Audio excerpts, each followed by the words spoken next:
You are watching the Fayetteville Government Channel. Up next, full coverage of the latest meeting of the Environmental Action Committee.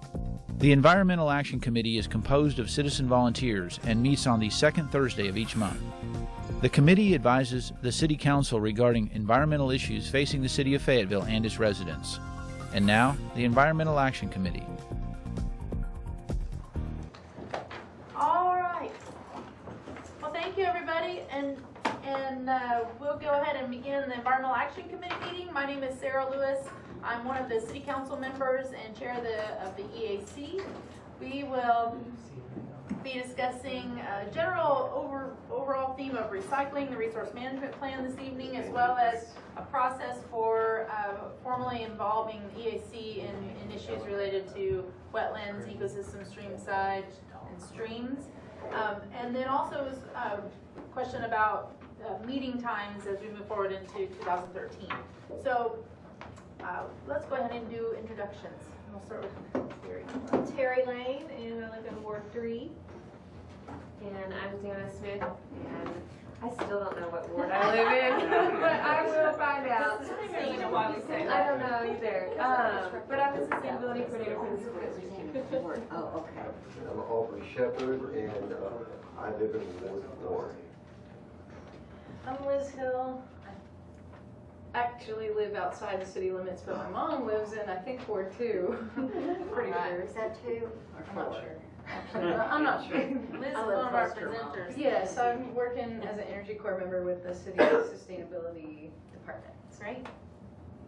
I'm Garnet Wise. I'm Waste Management Sustainability Services, and I think I'm in Ward 2.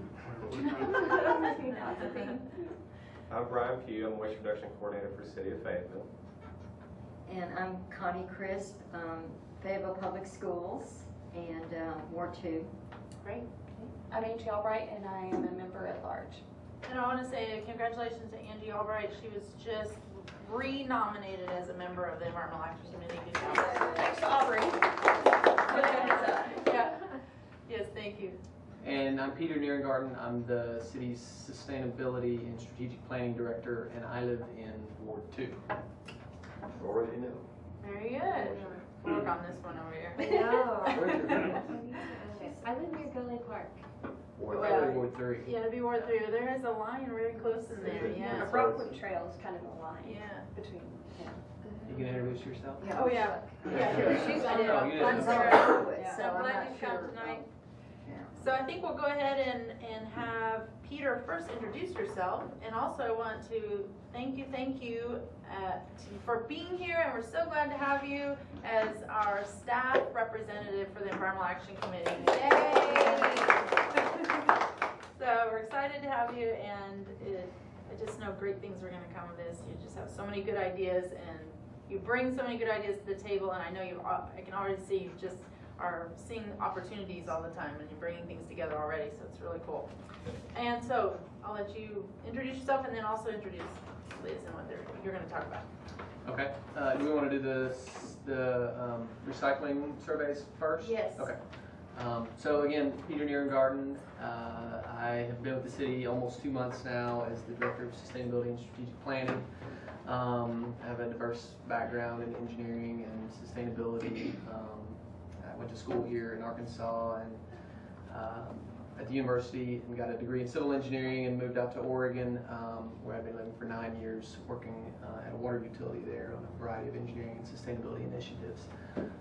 Since coming here, gotten to dabble in kind of all the sustainability related things the city is doing. In fact, just before this meeting, I was out with our trails administrator, Matt Mihovich. We were looking at some on-street bicycle routes, and we trying to decide if we liked, continuing on Washington Street and turning on Maple, or turning on Davidson to get around kind of our north-south on-street bicycle route that's going to be on the east side of College Avenue. So great. I think we got a good recommendation for that. But hopefully what we're going to enlighten you guys about a little bit tonight is the recycling outreach that the city did in conjunction with solid waste and recycling and my office. We went,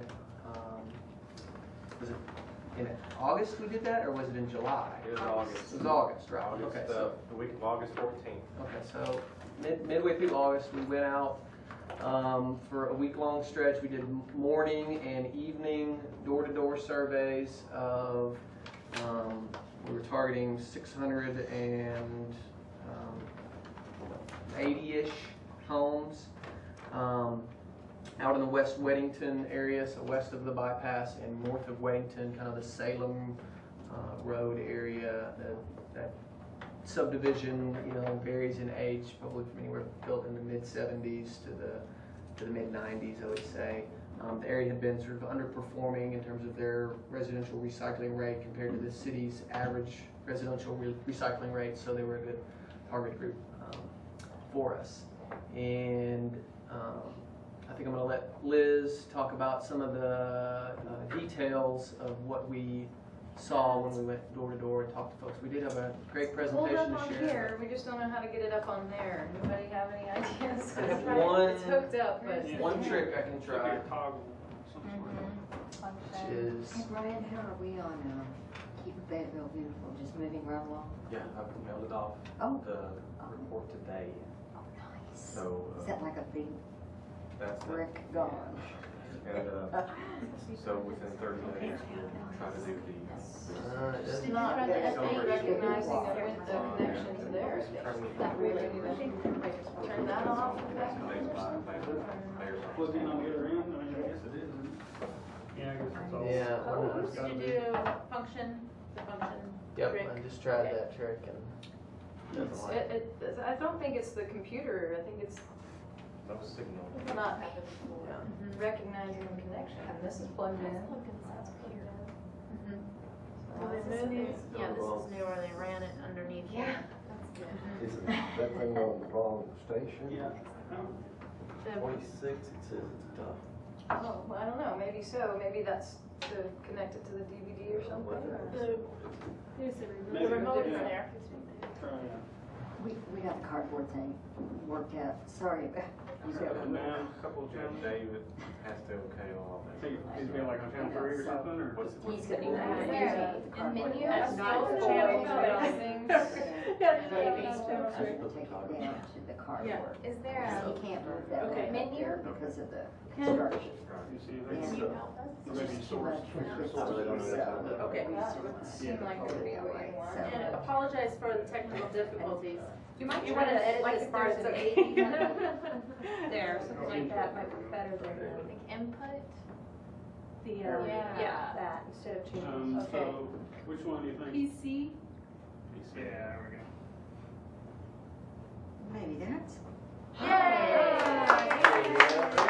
Not on your, Right. let me do one thing here. No big deal. I think if we do. Oh, so that we can see it on here.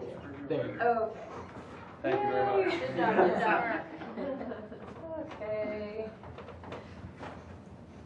Alright. So, our door-to-door recycling outreach took place the week of August 13th to 18th. And this is a little explanation of why we did it, how we did it, and what we achieved, so. The reason behind it is our City of Fayetteville action goals to increase the diversion rate of waste out of the landfill to 25% by 2015, and then a big part of that is hopefully increasing the residential curbside program from the kind of stagnant 56% that it's been at for the last few years to 70% by 2015. So the way we did this, we chose an area, like Peter said, that was kind of underperforming, and that was recycling route number 30. And it's is that map you see there, 36 streets and 670 addresses total in that area. The method we used was based on this community-based social marketing idea, trying to get people to make a commitment and use different prompts and norms and incentives to help them remember and feel good about it. And so we took this curbside recycling survey with us and also encouraged people to sign these pledges to help the community reclaim resources and reduce the landfill waste by recycling. And then we gave them those magnets that had all the information about the materials that are accepted in the program, so they'd have that reminder on their fridge, and hopefully a little pledge card by it too. That's a good idea. So the survey totals, out of 670 addresses, we got 328 completed surveys. Oh, that's huge response rate. Yeah. That we have filled out and entered. So that's almost 50%. Very, very good. Some houses we've had to visit 2, 3, 4 times to finally get a response. Right, yeah. And only, well, yeah, what is that? 15% refused the survey. And some of those, we had notes by it that, you know, they just were about to go to work. They didn't have time, you know, or they, I can't remember, one person was sick and different things like that. So they weren't necessarily refusing because they were against recycling. In their bathrobe still, I heard. Right, Once or yeah. twice. Not dressed appropriately. Right. Yeah.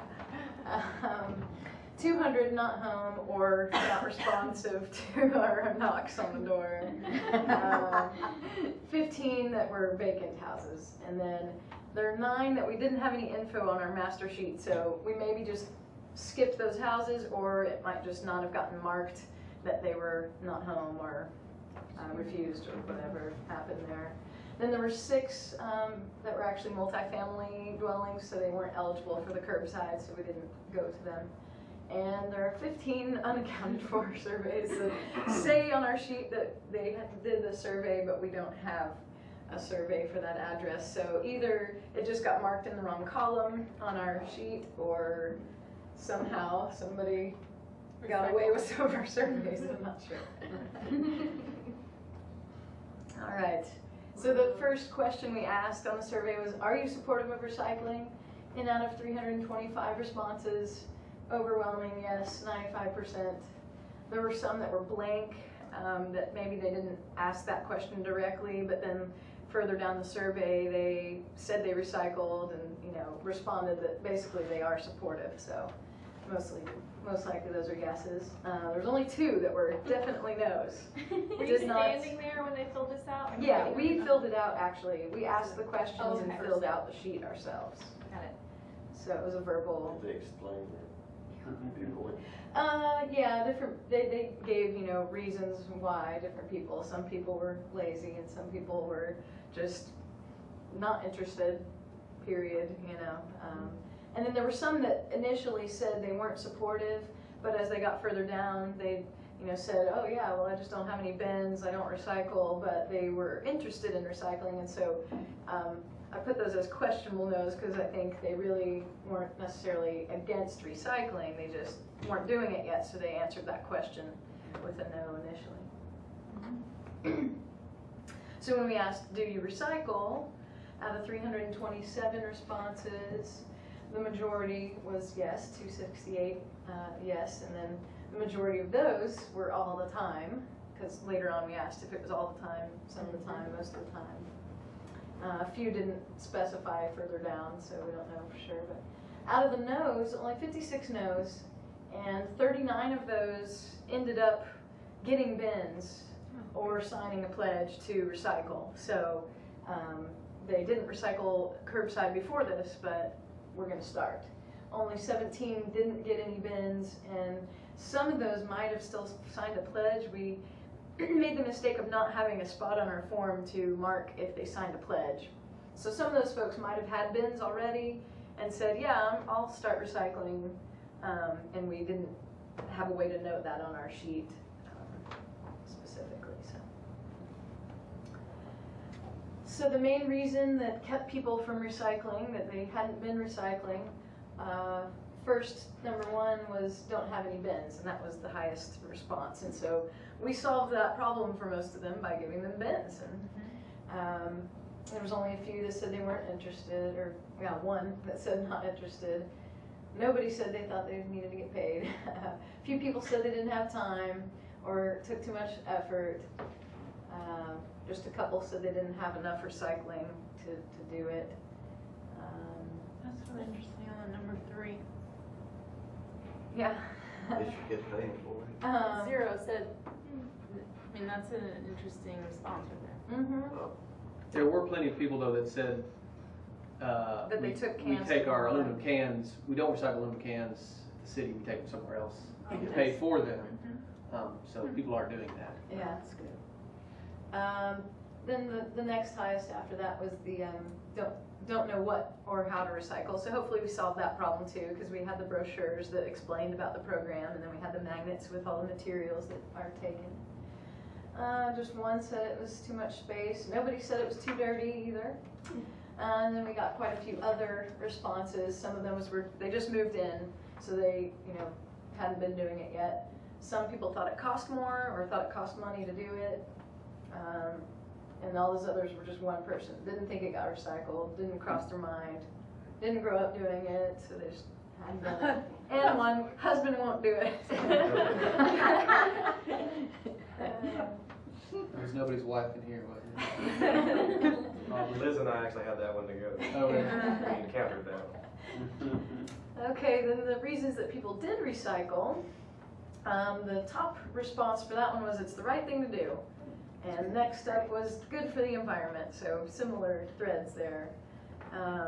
Saves money, convenient, easy to do, very similar responses there. But then my neighbors do it. I think the only ones that actually that was the response was ones that said all of them, all the above, So we had quite a few different other responses, and most of those were that it reduces waste or reduces trash, and keeping it out of the landfill or keeping it out of the trash. So similar there. Or just I have a bin. We have the service. It's free. I do it. It's a habit. Just do it. And then a few other individual responses there. The materials recycled. This is what people said when we went through the checklist. The items that are accepted. What do you put in your bin? The top one was the plastics, 1 and 2 bottles. Then the aluminum cans, which we actually did have a lot of people say that they take their cans to Vaughn, but even so, there was still a lot that recycled their aluminum cans. And then the cardboard was up there, and glass, and paperboard, the cereal boxes, that kind of paperboard, and on down, less and less for the other materials. There were a lot of people that didn't realize we could take magazines and catalogs and junk mail and different kinds of paper. So I think that might change, after this outreach. And then some people were concerned about, I don't want people to have access to my junk mail, or whatever, but not too many. Yeah. Oh, sorry. Does the city accept the shredded? They do. Shredded, Mhm. accept it. It can't be the teeny confetti. Right, not the little But as long holes, as but. it's longer. Yeah. And then we asked how satisfied people were with the recycling program, and we had a scale on there of very satisfied, somewhat satisfied, neither satisfied nor dissatisfied, but for the purposes of getting a good number here, we did an average using a scale of 1 to 5, with 1 being the very satisfied and 5 being very dissatisfied. And our average was 1.33, so definitely the majority of people were really satisfied, very satisfied. And then same thing with the convenience. The average was 1.31, so most people thought it was very convenient. We asked them if the containers were big enough, and 22% said no. A lot of those, we gave them another bin right then, because we were explaining how the city is allowing 2 free bins for every household now. And I didn't know. Mm-hmm. so You say that again. there you go. 2 free bins, or 2 bins. Right. How much does the extra So if cost? you And only then have, if they want additional ones, it's $10.50 per bin. yeah, so if you only have 1 bin right now, you can call Solid Waste and Recycling, and they will bring you a second bin for free. Yes. Can you just go down there and get one? You can go down there and get one. The reason why we do that, it really helps our guys if you put all of your paper items into 1 bin, and then all of your bottles and cans. into That's another. right. Organize it. And when she gets done with this, I'll share a story about. What if you have a bin that's cracking in half? We'll get you. Yeah, they'll replace those too. So we ended up giving out a total of 166 new recycling bins. plus 9 lids that people were either missing or they got broken or whatever. That's so weird, yeah, lids go missing, and somebody told me at the office that that's sort of normal. It's like, but it was there last night, it's not there today, where did it go? Sometimes they get run over or blown away or who knows. And then we asked if we could list people's names in the newspaper or on the website with others in Fayetteville who recycle. That's part of that kind of, being the peer pressure almost, and the norms and getting people into that community feeling. And 214 of the people surveyed said yes. So we're going to have to figure out how we're going to do that. It'd be really cool to have a whole spread of people who recycle. So that's like 2/3 of the respondents? Yeah. That's cool. And many were just the first names, it wasn't. Yeah, we told them we just needed the first name. Oh, nice. Okay, so our process here involved 5 days of going out there in 2-hour segments. So it was a total of 18 hours, but with the amount of people involved, it was 188 human hours. So a lot of It goes all the volunteer hours. yes. Yeah, we leverage volunteers big time. with that. Definitely. 16 city employees helped out, 9 Energy Corps members, and 5 outside volunteers. So we had a big group, a lot of helpers each time. And since completing the door-to-door outreach, the recycling weight average for that route, or for the truck that does that route, has been up about 208 pounds, or about 9% increase. And there's a little bit of, kind of difficulties, I guess, with giving the exact number on there. That a little bit because what happens many times is our recycling drivers will actually help. When they get done with their routes, they'll actually go help another route finish up before they all can come in and dump. So some days it happens, some days it doesn't happen. So you're not talking about, substantial amount of weight extra, but we can't really define at Tuesday's 30 route as being inclusive every time, because sometimes they do help out in other areas. So, but as a whole, it does show an increase. And you can see that with the next one, the households putting out their recycling bins in that route has increased from between 260 to 277, which is what the count has been in previous years of how many households put out their bins, to between 277 and 328 in the weeks following the outreach. So you can see on the 14th, it was 277, on the 21st, 291, 28th, 299, a little bit down to 297 on the 4th, and then last week, 328. Because those trucks would have been doing the same thing since August 14th. Right. I mean, they would have been still helping there, so they're using the same pattern, so they're still. And that bin, that house count right there, those numbers for the 277 and the 328, those are actual in that 30 route. Yeah, it counts. Right, nice. That's impressive. Yesterday it was 310. So it's still above the average of the 260 to 277. So. Great. So yeah, if you take that from the 14th to the 11th, that's an 18% increase overall. So Nice. definitely there's some. Well, just because there's not a bin out doesn't mean they aren't recycling. True. Like I don't put mine out every week. And a lot of people said that. I might be gone on vacation. I'm gone. Right. But I thought that was kind of cool that on the 11th it was 328, because that's how many people completed their Yeah. survey. Yeah. And just so, since we're talking about this, just so you guys are aware, we do a bin count every year across the city. That's how we get our 56% participation. We always do it in September. We're doing it right now. And we do it over a 4-week period. Well, sometimes it's been 3 weeks just on labor issues, but do it over a 3 to 4 week period because we know some people are going to be gone 1 week or whatever, so we can make sure we can count those bins. What do? You do an average then over the 4-week period, or? Right. Each route gets counted. They count the bins that the stops that they come to. Okay. They don't count the bins. Right. So what this tells me is that the proposal in the resource management plan about education works. There is data to support that does Let me increase can I the. share my story now? Yeah. Okay. Sure. It was really kind of humorous, and I mentioned this a little bit at the council meeting, that our route driver for that area, we came out and started on a Monday. We did a Monday morning, we did a Monday night. And we did 3 streets, and those were heavily populated streets with rentals, a lot of duplexes, stuff like that. Normally that street, or those 3 streets, don't have very many recycling bins out. So when he got there the next day on that Tuesday and hit those streets, and just about every other house had their recycling bin out, he radios into the crew leader and says, you know, there's probably some misunderstanding because I really had enough to do before. And so in his mind, he was so worried about, oh, by the time they get doing everybody in this neighborhood, every street's going to be like this, and it's going to take me longer to do my route, and I'm work me to death and all that. But what was interesting was the following Tuesday when he did his route, he actually finished quicker. And the reason why is because when he got to most of those homes, people hadn't sorted correctly. So the education that we were doing was working.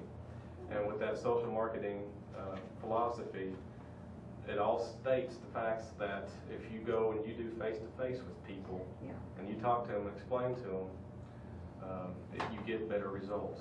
Because we're all bombarded with electronic emails and messages on the TV and everything hitting you from every direction, and you get to tuning that stuff off.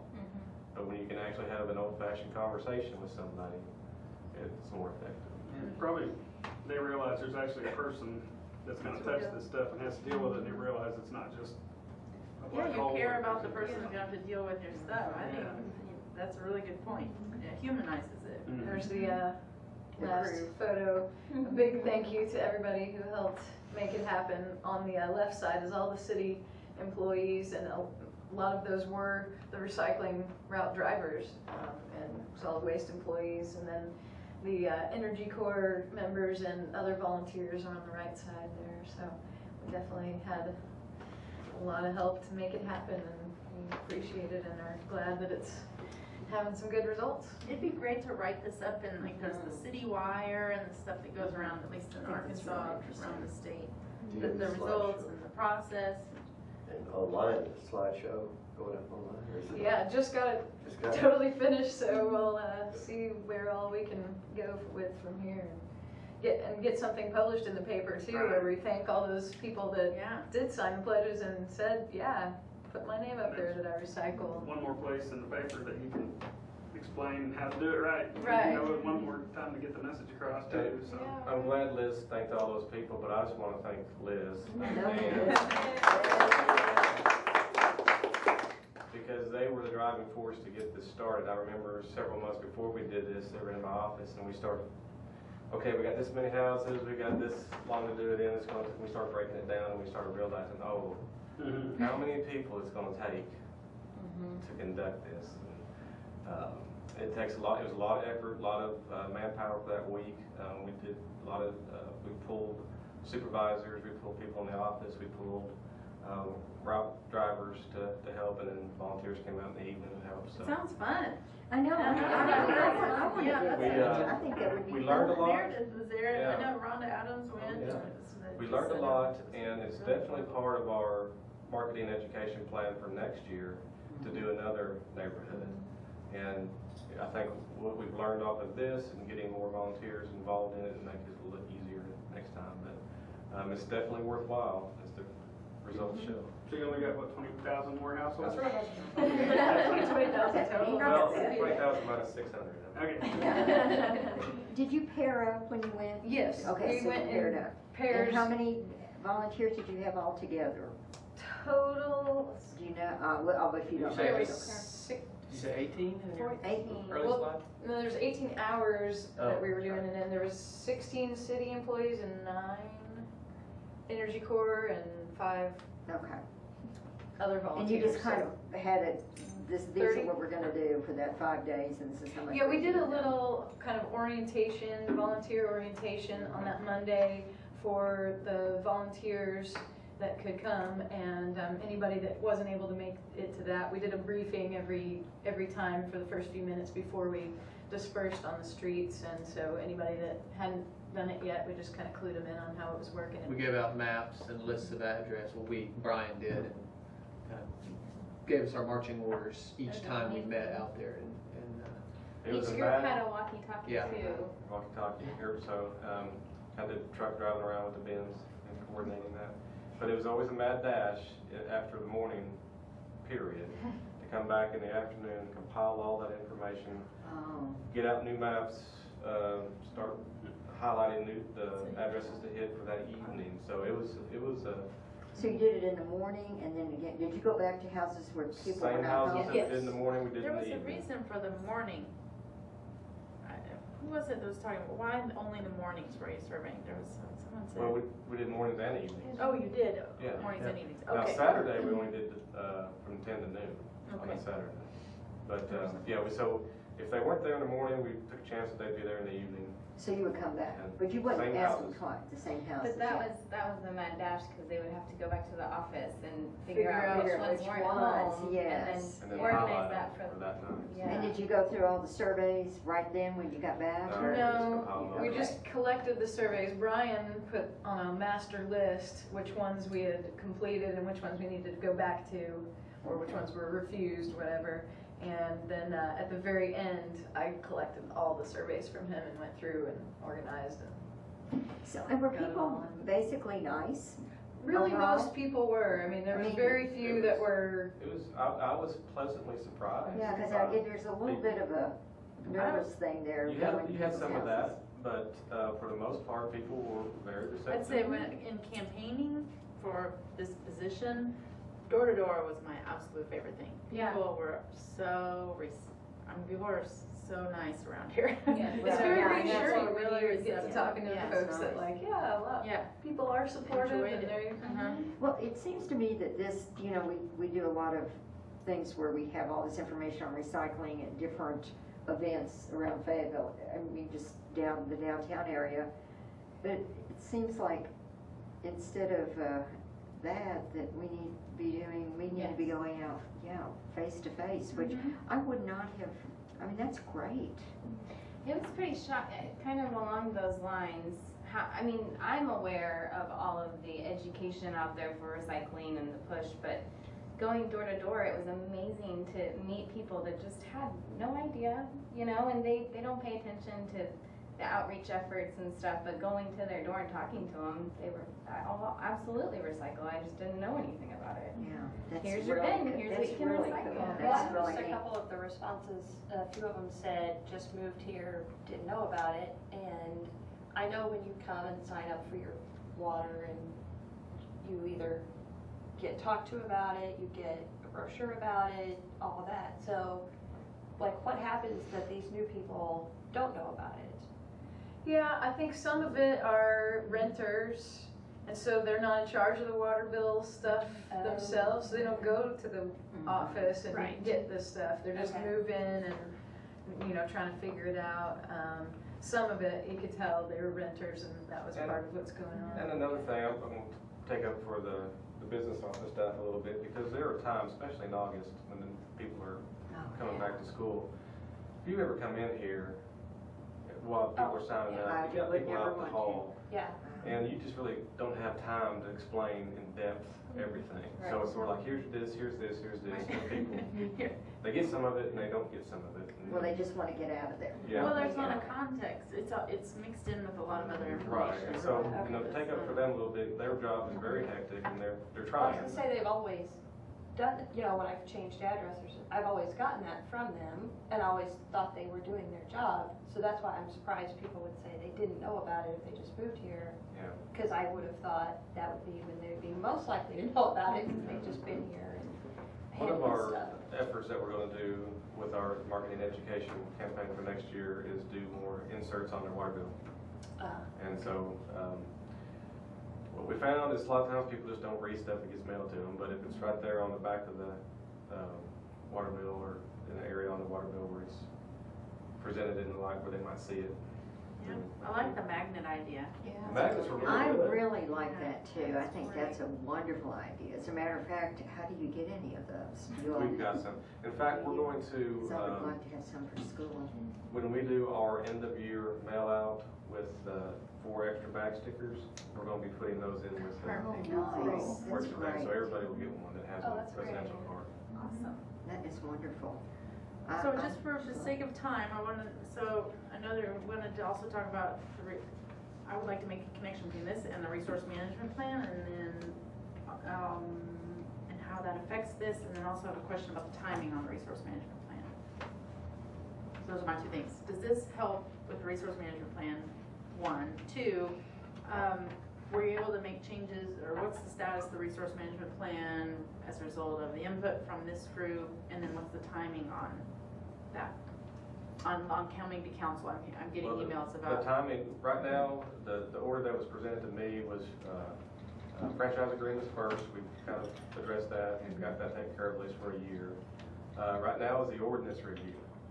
We're in the middle of doing our ordinance review for Chapter 50, solid waste and recycling, which used to be called garbage and trash. Okay.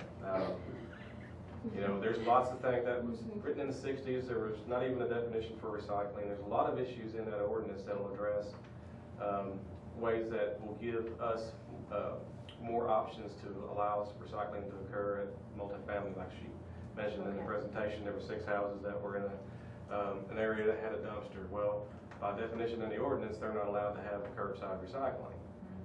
So giving the discretion to the department director about doing recycling to places like that, you know, that's being looked at. Some enabling kinds of. Yeah, so that's happening next. That has actually been to the city's attorney's office, and we've had 2 meetings on it. We've basically about halfway done with that, so there'll be more meetings on it, and that will come to the council next. Okay. And then after that is all completed, then the solid waste resource management plan will be presented. So as far as the timeline, I don't have a definite date of, you know, December, whatever, but Okay. It's moving along. it's moving along. It's just, there's a lot to it. Sure. And we want to make sure No, that's we're good. going That into detail. helps. I have one set of comments that Brian gave me from Richard, who I guess is not That here. Meredith typed up this, or did you not? She did. Oh, I she did, gave it. yeah. Yeah. Our I don't notes. know, I guess I haven't given you. So that was She the- forwarded an email to me. Okay. I need to get you that. Okay. She had some information. Okay, so that, because, yeah, we had some recommendations as a group. We endorsed the resource management plan as a group and recommended these recommendations Okay. that Brian Okay. has. All right. How is the apartment thing where you're moving the van from one place? okay. Is it getting better? Good. We're doing 5 complexes, and actually that, you know, Liz and Dan, we're doing a lot of education at those. Oh, at those apartment complexes? for us, and maybe you can explain some of the stuff that you were doing with. Yeah, we, goodness. Our most recent outreach efforts were as the push of moving back in, start of school and everything. There was pool parties happening at these different apartments. Oh, So nice. certain ones were better environments for education than others. It was so nicely put. We had really, we 2 of the places we had not done any outreach there before. One was the Lynx, which was our most recent apartment to start the recycling. And yeah, people were mostly interested in the food, and there was very loud DJ music playing. Actually, that was at all of them, so that was a little bit difficult, but we didn't get a whole lot of people coming over to check out our stuff. They were wanting to be in the pool or get the food. So we probably should have arranged our table somewhere closer to the entrance and exit of the gate. Or But next to the food, maybe. yeah, in between there and the food, something like that. But there wasn't a whole lot of space right there, and we were trying to set up where we could do our recycle bottle bowling game, which was the way that we would entice people to win a bin to store their recycling in. And so we did get a few people playing our bowling game, but most of them were little kids that just wanted to play it over and over and over again. And some of them did some of our reuse crafts, and we did then get some of their parents over to check out our information and sign a little pledge. We were doing the same thing, trying to get them to sign pledges, and we had on there the day that they take the recycling to the bins, and so we had not a whole lot of good turnout there. And then the second one was at the Hill Place Apartments, which was our first time to do any outreach there. Before, we had just given them a flyer to give out to residents, and So we thought, well, if we can make a presence there and see if we can. But unfortunately, we came towards the tail end of the pool party. It was from 1 to 6, so we weren't going to be there the whole time. And we were trying to decide, well, when do you think the most people would be there? And probably a lot of them will still be in class earlier in the day, so we'll go for the last 2 hours. Well, by then, most of them were rather inebriated. So when we offered them, would you like a free CFL light bulb? They're like, a light bulb? What? I would break a light bulb if you gave it to me right now. So, okay, well. So we had mixed results there, but we actually did end up getting quite a few students. You know, a lot of them had no idea that recycling was happening there. So that was good that we at least could tell them about it. And we gave away, I think, 2 bins at that one. But we got quite a few to sign pledges saying they were going to recycle. So maybe we could figure out a little better timing and an event to be at that one. We have been checking with the management at these complexes. I keep asking them, are you sending stuff out? Are you doing outreach? And they all say they are. So that surprises me when you say, oh, you know anything about it? Because they're supposed to be getting information about our program, but we really haven't seen a whole lot of results in difference in volumes collected. Some of the issues, you know, setting this up, the idea was get containers, set them out there on Monday to a Tuesday, move them to the next place, so you're utilizing those containers in more areas, you're reducing the amount of contamination. It's getting people in the mindset that, hey, this day is my recycling day, so I'm storing it up just like residential stuff would do. What we're finding, however, is the apartments are smaller in size, of course, and the management does not want material stored on site for long periods of time. And these containers, even though they're on site, they're not as convenient as 30 dumpsters that are positioned all over the complex. And so if people are going to go throw their trash away, they're going to go to the dumpster that's nearest to them. They might not necessarily drive all the way to the office area to put their recycling. So a couple of things that we're learning is we really need to have some more on-site options all the time. But for now, we're keeping this philosophy that because we want to sign up more apartments to give people the opportunity to recycle right there close to them. So we've got 3 new containers, and that's the other thing. We are increasing the efficiency of our operations because now we have a container that has 6 slots. And we got a grant recently last year, and now we got those containers in. So instead of having one container that had 4 commodities and then a dumpster for cardboard and a dumpster for paper, now we have this one roll-off box that has 6 spots in it. So it's sped up our process by not having to drive dumpsters all around. Just go drop it, next day pick it up, move it.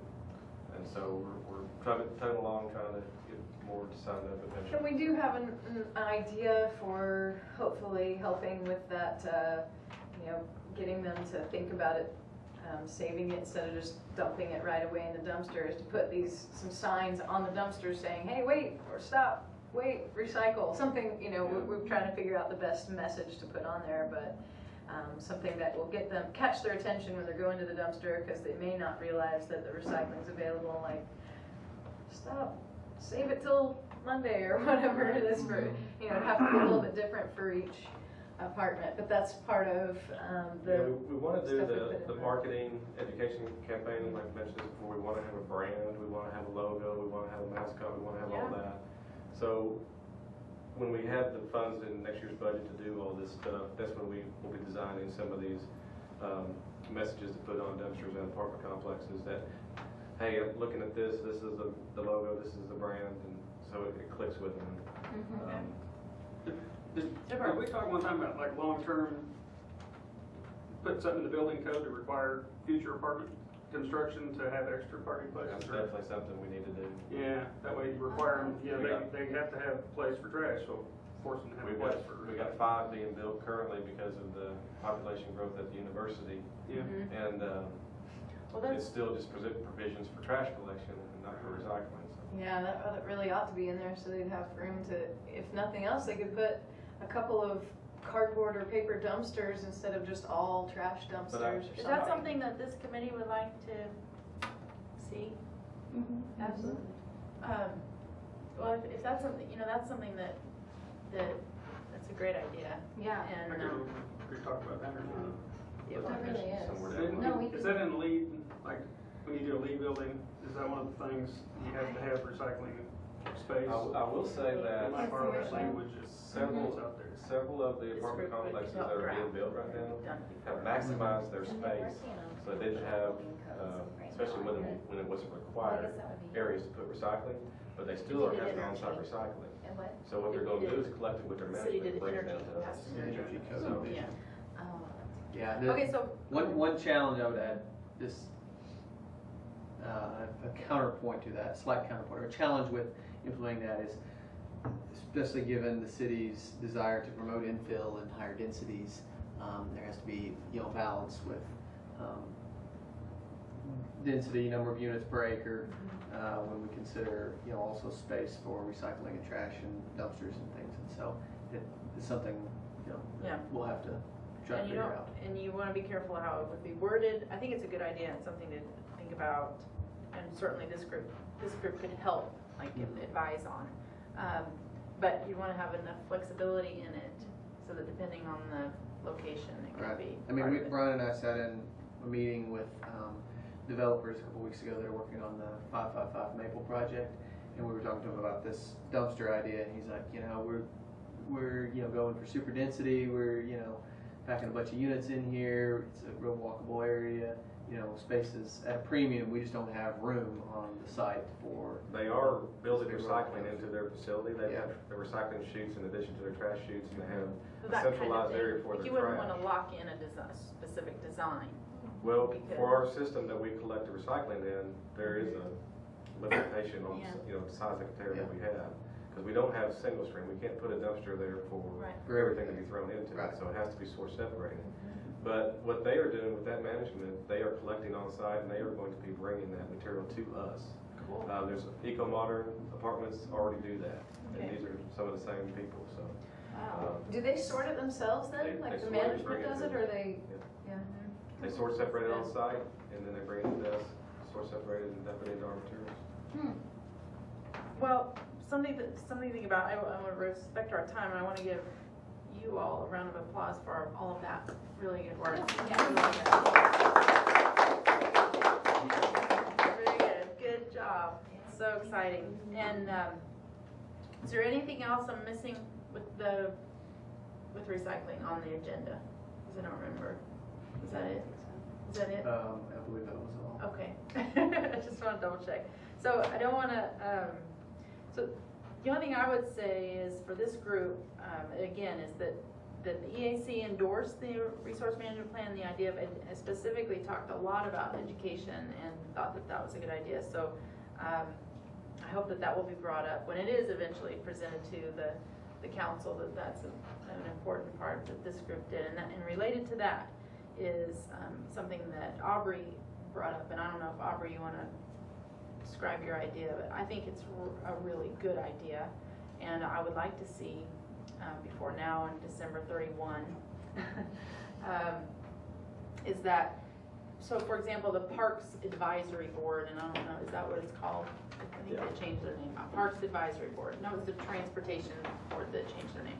Parks Advisory Board is part of the process. If there's a park presented as part of development, the Parks Advisory Board or committee has a chance to weigh in on that. It's not, they don't establish policy, they are an advisory group that gives suggestions and so on related to parks. And they do, they accept the policy and adjust it before it goes to the council, so they are a major step in it. Yeah, they're a big Approve it, the step council in usually that. does. And Aubrey mentioned something, and this would have to be kind of, it's so, it's hard to define a little bit, but with the idea is that this group is identified as an advisory group to the council.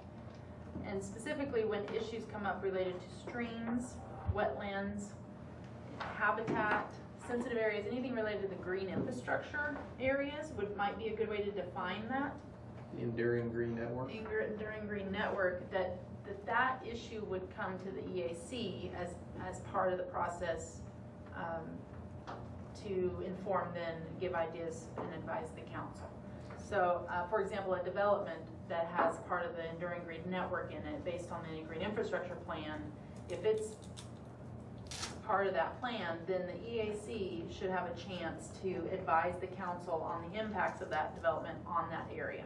Because in your application, in the nominating process, in the interview, your backgrounds, the things you care about, your expertise, that's where it lands. And that's why this group exists, is to advise the council. And so my recommendation is, based on what Aubrey pointed out, and I think it's really good, is that we bring forward some sort of ordinance, to me an ordinance change in the wording that would establish that as part of that process. And I think linking it to the Enduring Green Network would be a good way to do it. So with that, is the way that, and the reason I'm asking is because I'm sort of new and I don't know all the processes. And it's a new idea. Okay. With that, I assume there's some sort of ordinance creating this group, right? Mhm. City council passed. Yeah. And so a revision to that ordinance, or that ordinance could be amended and revised Either that or within the UDC, and I'm not sure, see, I don't know where that would best fit either. Okay. And maybe talking with Jeremy and then of course Kit. Well, it's the same. And I don't know where the parks place is. as the Habitat, yeah. Habitat. Would it be just like Well, that? that's in the EAC description, so Yeah, one of the that's right. roles of We just one of the wanna do roles the of the same Environmental thing Action for- Committee is to maintain the wildlife habitat certification of the city. Okay. And so that is one of the roles, and it's outlined under the code describing the Environmental Action Committee. So that could be in addition to that portion of the code. But my question is, I don't know if it would also need to be part of the Unified Development Code. So that would be. So what would the process be for, say, okay, so you're saying like a proposed development that would fall within one of these areas that's on our radar? What's the process then for that developer, the planning? Probably planning staff would bring it to. Yeah. So they would be the ones Planning to staff would flag flag it it, and say that needs to, okay. Yep. You need to go talk to the Environmental Action Committee about this issue related to your project. I would And love Sarah's that. had some of this going on a little bit anyway. We've Yeah, had like some I of would, it. like, because being on the council, we kind of keep an eye open for that kind of thing, but, But in the future, we don't know who from the council will be with us if we're here. that, Therefore, and also, development is increasing. During the time that I've been on the council, we really haven't had a lot of development, compared to the years before that. So we are starting to see increases, and it was just right outside, and really this is what stimulated the conversation, was this development right on the outside of the town that has this area that they're looking at having a park in, but it's not necessarily the best part of the development to have it in, but the development's already laid out. It's already, and it's actually outside of the city. and if I go to about half or even 2/3 of park board meetings in a year, and try to do all of them, but sometimes I go do a short take at public access TV, and the time I get up here, they're done on a short meeting. But what they did most recently, Sarah, you voted for this change that would allow them to charge more or set a higher rate for people who want to buy out the park board instead of giving the park board land to have the city accept. And that's a great thing. It encourages people to donate land. We get more land. Now, from my standpoint, what it was said by the city attorney is talking about, well, park board or parks are supposed to, park staff is not supposed to just take wasteland and marshland. And of course, I was at home when Kit, his good friend, when he said that. In Marshes? Yeah.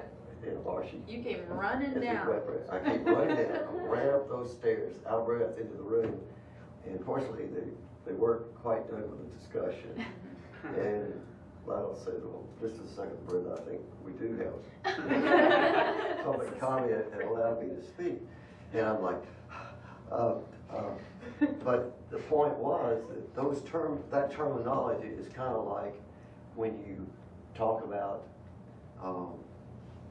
stormwater, and it's Derogatory. a drainage problem. Right. The drainage problem is if it drains off the land it falls on, then it causes trouble downstream. Runoff, picks up sediment before it gets to our drinking water supply, all the things it does. It destroys habitat. So, but this is habitat land, and to keep the spirit of what we've tried to do with your big effort here to lead this group and involve FNHA and all the other people that were involved, it's important that the park department not be bought out on to the extent that they would just automatically turn down land because it had potential as wildlife habitat, beautiful wildflowers. In Pinnacle Prairie, where we went last year, they did mow part of it this year, just about a third, where I found out they had a new manager and a new maintenance guy back 3 months ago, 2 months ago, 2.5, 3, and got it stopped on the third day of mowing. So at least a third of that is a big sea of flowers. Now that we've had rain, things that were barely able to even survive. Leaves had fallen off of perennials, and suddenly they're blooming out there. You've got yellow, you've got hundreds of liatris plants in about 4 different species.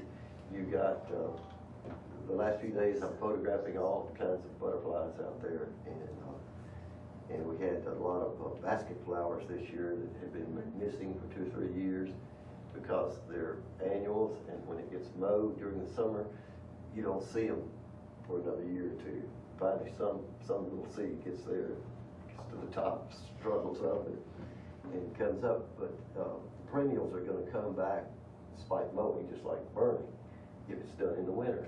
But so now I think they're holding off to do the rest until November, and I will be trying to work to see that they don't take out button bushes and permanent things we want to encourage there, and discourage the fescue and let the low stem grasses and so forth prosper.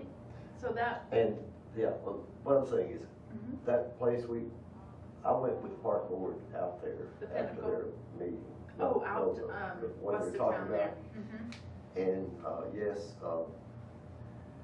They did a lady tour of who it. used to be the tree ordinance administrator. Kim Hesse? Yes. She was She's out their there architect. designing it, and I got there late because I had to go home and then find my way out there. And she stayed and showed me the details of the place. And yeah, it's perfect for purposes that Right, we so should the be idea protecting is for that water quality in the and original habitat, design, so.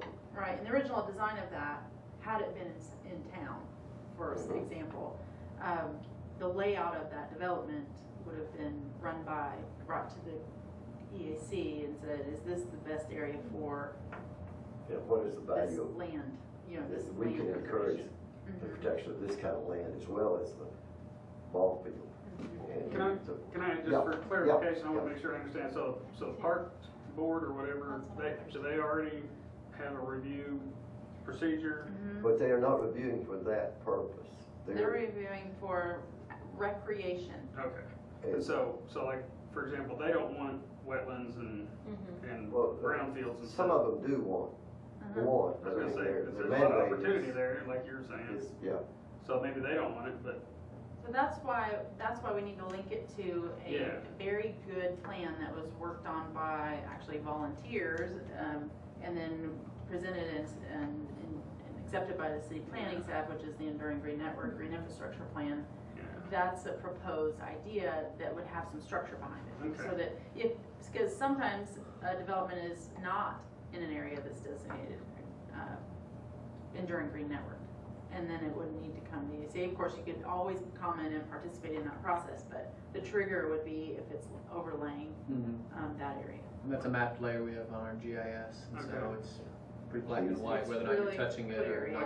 I guess, part of me thinks if somebody wants to try to deed the city some wetland because they can't develop it, I'd hate to see the city turn it down just because it's not in the right overlay or whatever. Oh, for sure. Because we'd like to preserve it, Yeah. in most So it circumstances, wouldn't say, it just was not to say it would do that. It's just a trigger to come to this committee or not. Okay, I was gonna say, it may not be part of the park jurisdiction at that point, but it, Yeah. you know, No, I hate I to. agree with that. We wouldn't be controlling anything, but we'll do the educational process. Yeah. and the Yeah, there's no- examination of the These groups property. can't do any policy for development. those reasons, Okay. for that aspect, and with a positive attitude. So we can make a thumbs up, thumbs down recommendation to Yeah. city council. No. Or planning. And Planning explain commission why. or It city would Yeah, be it goes planning, I planning guess, first. planning first and then. I had a kind of a follow-up Go then, in addition to the parks and the recreation, is like, do we have a trailways committee or something? The active transportation committee. Yeah. Okay, so, like, will any of this overlap with them or conflict with them if The this committee? trails, most of them follow a lot of the Enduring Green Network, but it goes beyond the trail Okay. corridors. Except I like the idea that you were saying about having stuff pass through this committee. I just wondered if any of that's already being done or not And it elsewhere. depends on, it's just it's the focus of the group. So the folks on the trail, they're looking at easy transportation. And really, if it's an Enduring Green Network, we need to be backing it off the banks and getting it away from the river. That's what this group would be saying. Yeah. You know, so but that's not necessarily what the trails transportation folks would be looking at. And so it's about sensitive areas. If it's a sensitive area, ecologically sensitive, it should come to this group. Yeah, if you look at what transportation, I guess, is about to, or that group, the trail control group, Active transportation. active Thank you. transportation, it had various things in the past. And some town people have other names for it. But anyhow, you know, there's a huge thing going south to MLK and across MLK in some way, and apparently a giant tunnel would be dug down into the bedrock, probably blasted out to make it and come up on either side. Now that's to keep a bicyclist, and some of them said this, I don't want to stop riding, I want to go through. They do not want to stop for a red light. You don't either when you're walking, you don't either when you're talking, and you're a bicyclist, a prime bicyclist, so you can rebut me after you. But that route would go across MLK with that tunnel. It would go across the creek on a little bridge that would parallel where the culvert goes under MLK for Tanglewood Branch. You would cross Tanglewood Branch, go about 300 yards around the edge, and they've got fighting over routes because the landowners don't, in the latest one they've got has a very small lot, does not want to give up any of this property. But either way, they're going to build another bridge across Tanglewood, just about, and then a bridge across Stout Spring, about 200 yards away to get over to Walker Park. Now, when you're at MLK, you're only 2 blocks to an existing bridge which takes you straight to Walker Park. And it's inside a fence, but, well, not actually, it's outside the fence. The fence is on the opposite side from Walker Park, on the west side, and it's the ambulance building where they do their training for ambulance operatives. And the only excuse for them not to allow the city to have a little bit to get over to an existing city right of way from that bridge, which isn't actually on the regular street right of way that was drawn as a grid years ago before anybody noticed the terrain. But anyhow, is that, well, sometimes when they have the training, they need every parking place in there. Well, they've got streets with no traffic adjacent to it. Right there, you can park outside. There's even on that old right of way, you can park. So that would save 1, 2, 3 bridges and 1 tunnel if you routed it over there. So where is it would that get you to Walker project? Park Where is much that faster. project? Where's the status of that? Is it? My understanding is that the design contract has been let. Garber Engineers has done the design on it, and their goal is to have final completed plans by the end of the year. and after that it would Does be it come to council? bid. Is it, I think it, That I don't know. well, is it, so just, I want to kind of frame this up. I want to ask two questions. One, is this group, what I need to know from the committee is, are you supportive of moving forward and figuring out how to get that kind of language in place? And it'd be an ordinance. It would be an ordinance amendment. Well, I think, come through us. Right, Okay. it's about the green infrastructure. And then my second thing is that this sounds like it's a whole agenda item. Yeah. Aubrey is what I'm saying, because we don't have a lot of time tonight, but I think it's worth discussing further for the exact reasons why that type of topic should come to the EAC. So I guess that just brings to my question so if that was a property, I don't know if it connects with the green infrastructure plan or not, if that piece does. Anything in In the the stream side trail. protection ordinance, any, riparian zones, that's all. Any of that does, okay. So that would automatically be flagged to come to us. So it automatically, okay. So if we specify just that we want to look at properties that are part of that green infrastructure, I guess maybe that's limits in how we look at That's all the of only, it. that's the tool that I'm thinking would give some guidance, I guess, would show a decision point, I guess. It could be worded something like, in the Enduring Green Network for other, notable sensitive habitat Yeah, areas, so- in case there's something that Yeah. shows up that, planning staff is like, this really looks like it's sensitive. The Environmental Action Committee ought to weigh in on it, even though it's not in the Enduring Green Network. It would give them some flexibility. Great. Yeah. I love it. I move that we support that action. Is there a second? All in favor? Aye. Opposed? All right. Will you work with me on that? Yeah. All right. All my planning staff is pretty much out the rest of the week. They're at a conference in Bentonville, but we can talk to them about it. Okay, on Monday. is there anyone that would like to be involved in the language of that? Sure. Yes. I would too. Okay. and I'll be a guide for anybody who wants to go through and see some of these sites. Okay. Any day you That call me. sounds great. Okay, and, We can put me down for that too. okay. What? It's getting late. Lois. excited that Those Mexican jumping pins. Whee! All right. Okay, so our final thing here, there was a note in the proposed agenda that I saw that there was a request to talk about the times for 2013. I don't know if, so, is that your idea? That came from you, I thought. Is that your idea? But I support it because I Okay, have constant conflicts on Thursdays. Thursdays, okay. So, and maybe we can talk about, maybe that's an agenda item that we can talk about for next month. What is next month? It's October, so we meet the second Thursday of the month.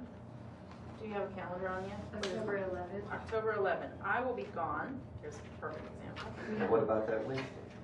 I'm gone that Wednesday too. So can we do the third Thursday Third of, Thursday, I'm still on telecom board, I hate to miss it. what? I'm still on telecom board, Oh, I hate yeah. to miss it on the third Thursday. And but Wednesdays. What, is Wednesday bad for several people? Yeah, Richard goes to church. I know Church church stuff through the fall on Wednesdays. If you, I mean, we can keep it there and then Peter can run the meeting. We have a That's right. city staff representative now that is our awesome leader here. So I don't know if are you here the 11th? I am. Why don't we just hold it then and I'll help with the agenda and so on and maybe could we have a draft of this idea and that be part of our agenda? That sounds feasible. Okay, and that's what, and I can take a run at just kind of drafting something and share it with you. Share it with you all. Okay. Why are you laughing? I think, well, actually, what I want to do is talk to Jeremy and Leaf Olson about where what sections would likely be affected, Okay, and get that sorted out, and then we can work on what the language should Okay. actually be. so I'll just wait to hear from you. Okay. I'll do that on Monday when they're back. All right. It's exciting. So And then so 2 agenda items then for October would be, EAC in the development process. And then also kind of I think more information about that tunnel. I don't know, just finding out where that stands and where we might be able to leave it, but I don't know. Yeah, if you would, Yeah, do you have like a map of the area? Cause I walk down that street all the time, I cannot think of where you're I talking thought about. I saw you walking. Yeah. So essentially, you can picture the end of the Frisco Trail right now, where Yeah. it stops at MLK. Mhm. So instead of stopping there, it's gonna be a tunnel under MLK, Greenhouse and then it's Grill. gonna Okay. sweep to the right when you get into the street, and there's a Okay. creek over there that I was talking about, and it's gonna follow that creek, Ah. and then loop around and cross South School at where about 9th would be, or Yeah, 9th 11th? is where that Tanglewood branch goes under Okay. 9th Okay. Street. Yeah. I mean. And then under- head to Walker Park and Okay. terminate at the trail that's already in Walker Park. I would also think that actually there's some huge public safety risks, frankly, with that large of a tunnel. I mean, tunnels should make you a little bit nervous anyway. Nighttime. It did go through extensive public comment process, and A lot of people really are happy about that. yeah, my understanding is that overwhelmingly the tunnel was the favorite Yeah. for public Well, comment. and their safety issue with crossing a busy road Yeah. on Yeah. your bike, right? I mean, that's the. But you don't get Maybe sexually just the assaulted status of- in status a of- crossing the street. And the other thing, This I worked was ran that over hot for truck. 3 years, so that's the first thing that comes to Yeah. mind, is And, places yeah. where you're alone, I think, where you're kind of vulnerable even on a bike, mhm. so. I guess you wouldn't have to use the tunnel, sorry. Okay, cool. yeah, no, it's okay. So one more thing, just to keep you, I don't know that we need to, as a committee, to look at this, but there is an issue on the agenda right now that we will be revisiting, and it's the topic of feral cat communities. And we heard it last night, and we'll be hearing it again. And there are some environmental issues related to this. So we don't need to get into a big discussion now, and because we're short of time. But just know that that's on the agenda.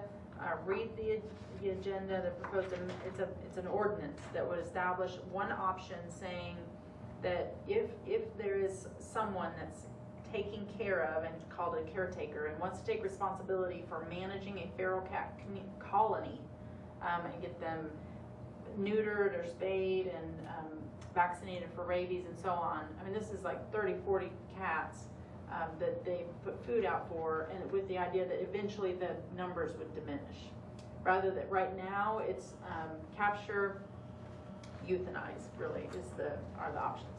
So that's what's on the table. So I think it relates to some of your interests, so you might want to speak up. You did a Yeah. good job summarizing because it was, what, hour and a half on that Yeah, subject I matter? tried hard watched to it kind all. of bring it together. I have not heard of I that. heard the public comments were pretty, Oh yeah, they're they're very diverse. diverse and thorough, and it was good. It was a good meeting. Well, thank you, everybody. Good job. Thanks for Thank coming. you. Thank you. Great work. So we are adjourned. What have we got?